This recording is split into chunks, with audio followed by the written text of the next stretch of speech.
Mesdames, mademoiselles et messieurs, j'aurais voulu vous entretenir en ce moment pour pouvoir vous communiquer un certain nombre d'informations qui paraissent essentielles.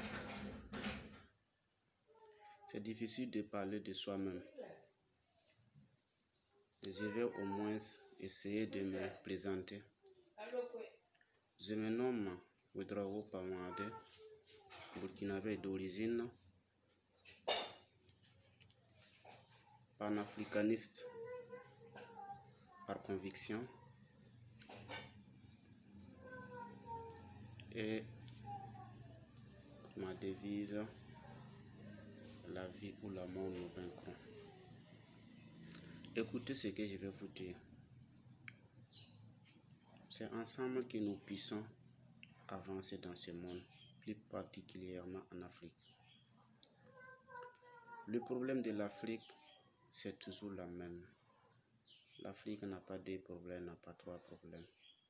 Mais l'Afrique a un seul problème, qui est la spiritualité et qui est la domination mentale.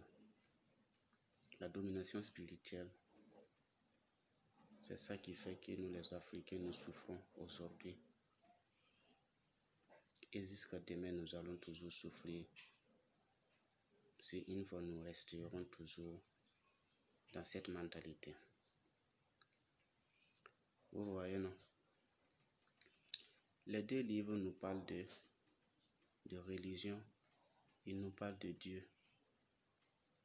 Le livre de l'islam, le livre du christianisme. Ils nous disent que les deux livres parlent du même Dieu. Le même Dieu qui est le créateur de l'univers. C'est ce que les deux livres nous parlent. Mais quand vous allez parler et quand vous allez lire et quand vous allez interpréter et quand vous allez méditer, vous voyez essentiellement qu'ils parlent effectivement du même Dieu qui est le Dieu de l'univers. À ce moment, je ne peux pas contredire ces deux livres. Je ne les en veux pas pour cela. Ils ont juste raison. Ils parlent d'un même seul Dieu, qui est le Dieu de l'univers. Mais regardez le problème qui est là pour que vous sachiez que vous êtes réellement et vraiment dans l'ignorance totale, les Africains. Regardez et suivez bien. Quand ils nous parlent d'un seul même Dieu, demandez-les, est-ce qu'ils font les mêmes pratiques? C'est ça. Il faut méditer les choses. Est-ce que ces deux livres, qui est la Bible et le Coran, à travers ces deux livres, ils font les mêmes pratiques? Vous pouvez vous observer vous-même. Ils ne font pas les mêmes pratiques. Ils ne parlent pas les mêmes langues. Ils ne sont pas des mêmes ethnies. Vous voyez, non? Ça veut dire que ça devient une spiritualité, mais non une religion. On vous a bambourbé la tête avec le mot religion, qui n'existe nulle part que la spiritualité. C'est une spiritualité. Si ces deux livres parlent d'un seul même Dieu et qui n'ont pas les mêmes pratiques pour assurer à ces mêmes dieux-là, comment est-ce que nous les Africains peuvent laisser nos pratiques aussi pour aller se coller à eux pour le même Dieu que nous tous nous connaissons? C'est de cette question que nous devrons commencer à méditer et à savoir. Étant donné que les pratiques ne sont pas les mêmes, ça veut dire que c'est une spiritualité que chaque ethnie, chaque peuple a. Prenons un exemple terre à terre. Ce n'est pas l'Afrique en général, mais un pays. Quand vous prenez un seul pays, au sein de ce même pays, il y a plusieurs ethnies. Vous comprenez? Il y a plusieurs ethnies. Et ces plusieurs ethnies, ils ont des pratiques qu'ils font. Chaque ethnie a sa pratique qu'il fait. Vous voyez, non? Cette pratique, c'est cette pratique qui les amène à bien respecter leurs pratiques, leurs coutumes, leur culture en général. Et quand vous remarquez sur toute l'étendue du territoire, toutes ces pratiques sont les mêmes. Mais seulement que chacun utilise sa langue maternelle pour ses pratiques. Chacun utilise son authenticité pour ses pratiques. En aucun cas, ils ne sont jamais se mélanger à qui que ce soit pour ses pratiques. Mais ça parle d'un seul même Dieu. Toutes ces pratiques se mènent à un seul Dieu. Et c'est ça qui fait que l'Afrique a une vraie spiritualité. Donc tous ces deux livres qui sont venus, ils ne parlent que d'une spiritualité de tout un chacun.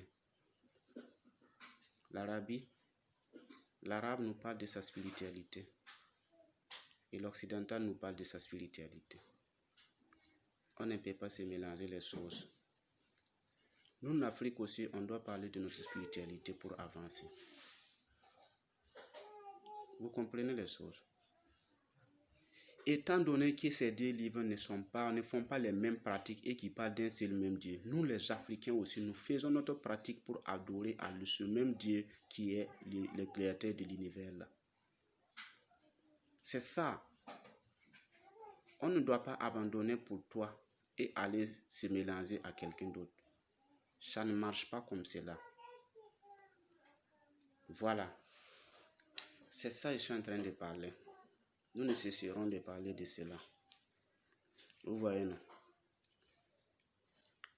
Donc, si vous voyez ces genres de choses, ça c'est réellement qu'il y a une colonisation mentale qui est là sur nous les Africains.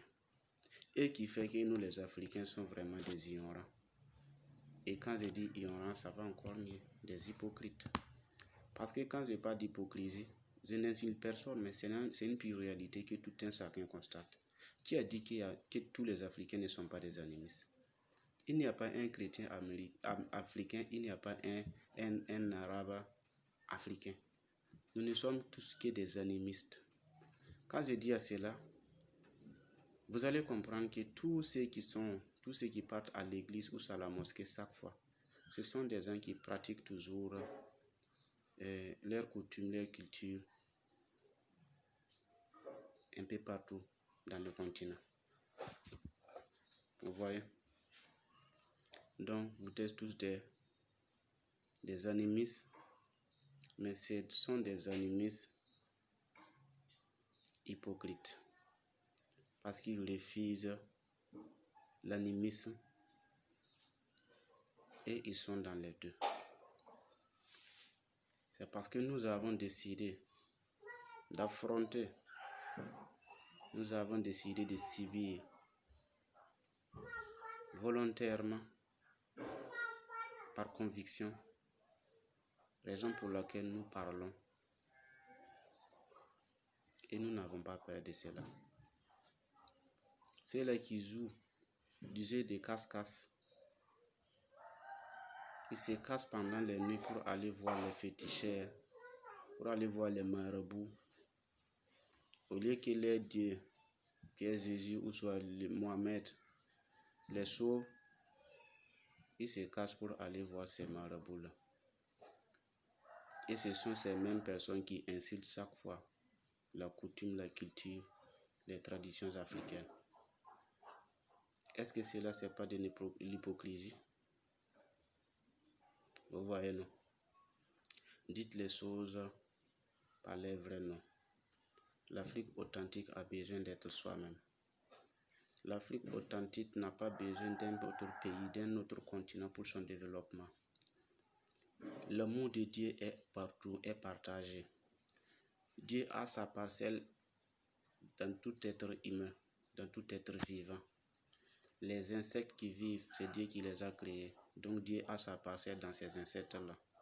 Les cailloux, les arbres, les insectes, les animaux, toute créature qui est sur cette terre, ainsi qu'au ciel, a une parcelle de Dieu.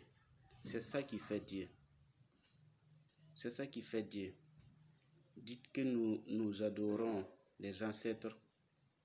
Ce ne sont pas des ancêtres qui sont nos dieux. Ce ne sont pas des ancêtres qui sont nos dieux. Vous voyez, non?